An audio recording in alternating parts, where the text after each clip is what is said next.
Tilak. Welcome back to one more TCS fast formula tutorial. When you use salary as item or element entry that is recurring in nature as item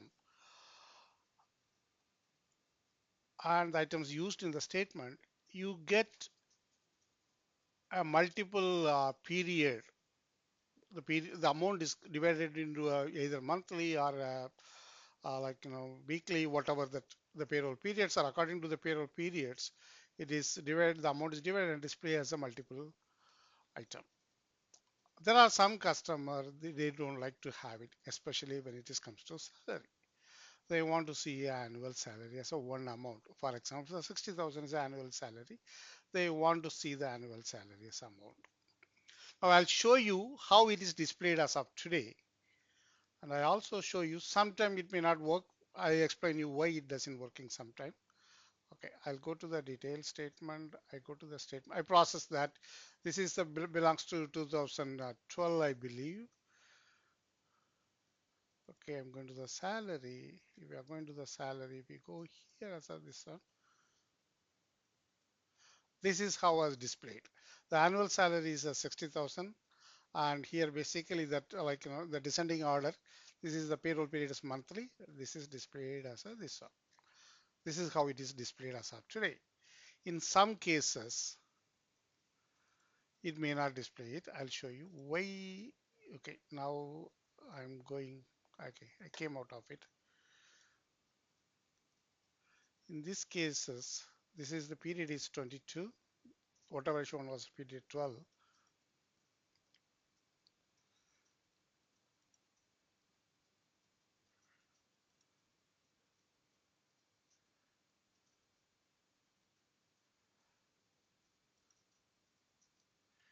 In this case, if you are looking here,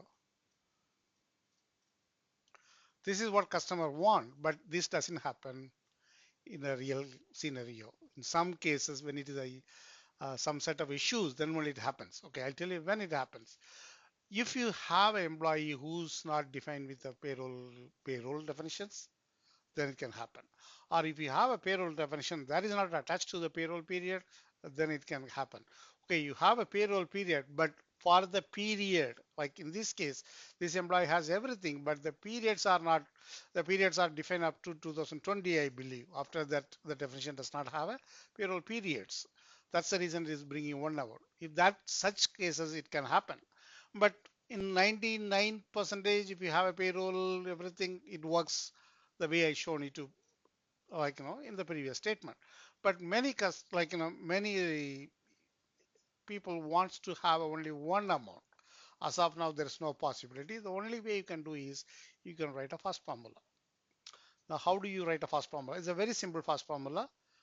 Like if you have seen my the previous fast formula, which is I defined for how to get a value for 13, that you can change it and you can write a fast formula. Anyway, I wrote a fast formula. I'll show you what I did with that.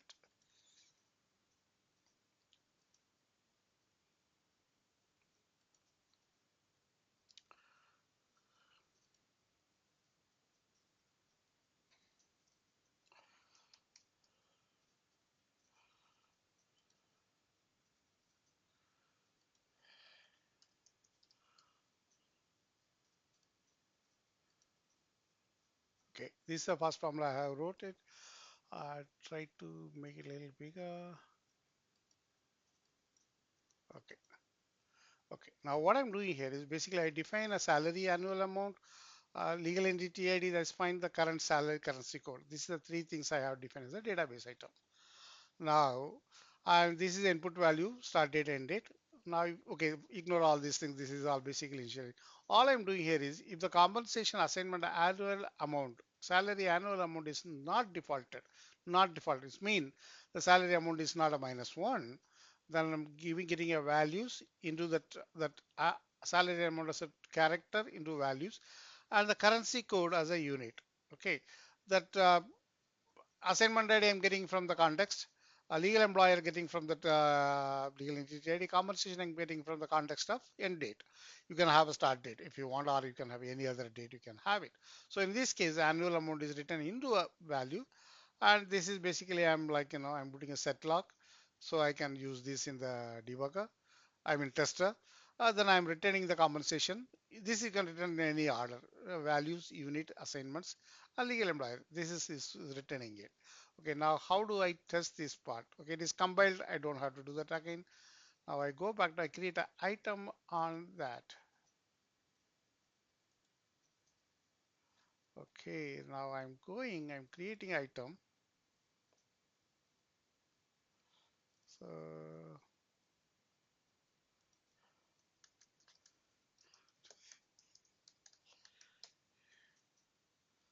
okay, salary, not is a formula. So basically it's a formula. I have that. This is a formula. Type is monetary. I can choose any because I can choose any like because the reason is the unit is returned. If the unit is not returned, basically you go for this one. Anyway, choose the one right. So in any case, now I'm saving that. Just I'm saving it.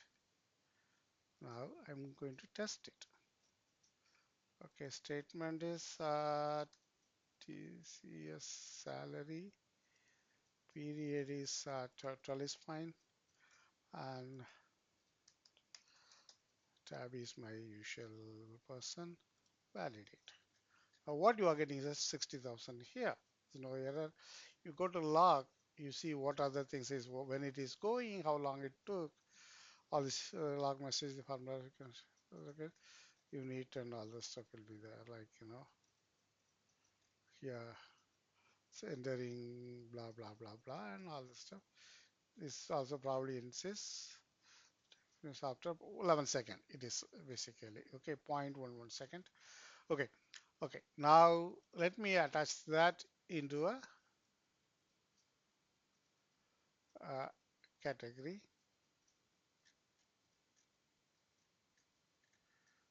Category. I think is TCS salary. Salary. TCS salary. Let me add item. TCS annual salary. Tilak.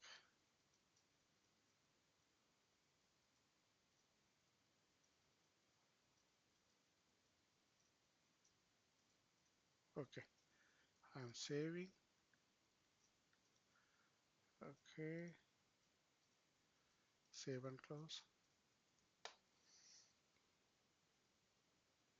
Now I'm coming to statement.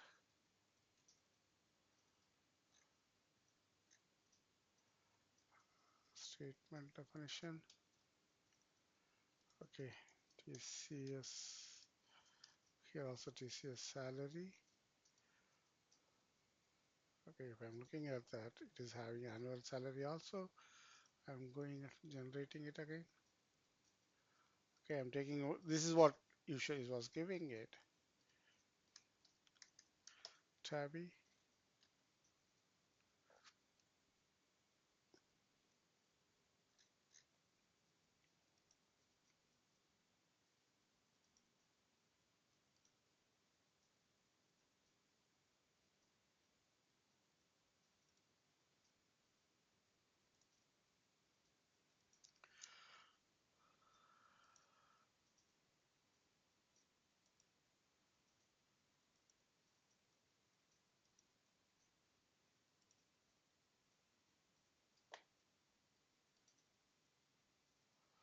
Okay, anyway, this is the process is completed. We go here. Okay, detail.